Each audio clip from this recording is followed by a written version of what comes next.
एकता का बल। एक समय की बात है कि कबूतरों का एक दल आसमान में भोजन की तलाश में उड़ता हुआ जा रहा था। गलती से वह दल भटककर ऐसे प्रदेश के ऊपर से गुजरा जहां भयंकर अकाल पड़ा था। कबूतरों का सरदार चिंतित था। कबूतरों के शरीर की शक्ति समाप्त होती जा रही थी।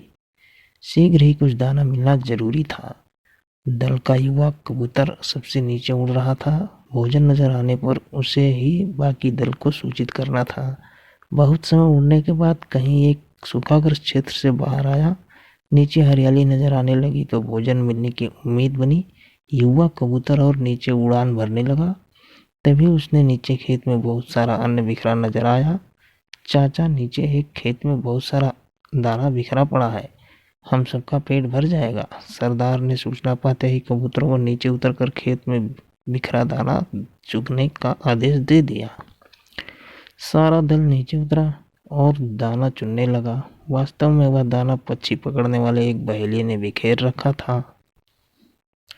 ऊपर पेड़ पर तना था उसका जाल। जैसे ही कबूतर दल दाना चुगने लगा, जाल उन पर आ गिरा। सारे कबूतर फंस गए।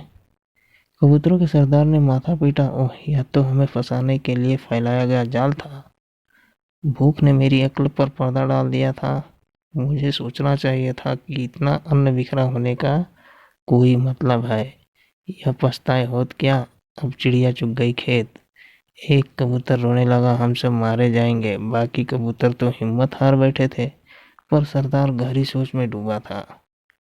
एकाएक उसने कहा, सुनो, जाल बहुत मजबूत है, ठीक है, पर इसमें इतनी भी शक्ति नहीं कि एकता की शक्ति को हरा सके।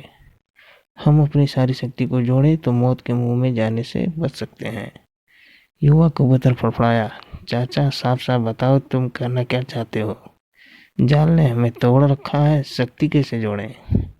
सरदार बोला, तुम सब चोंच से जाल को पकड़ो, फिर जब मैं फुर्र कहूँ तो एक साथ जोर लगाकर उड़ना।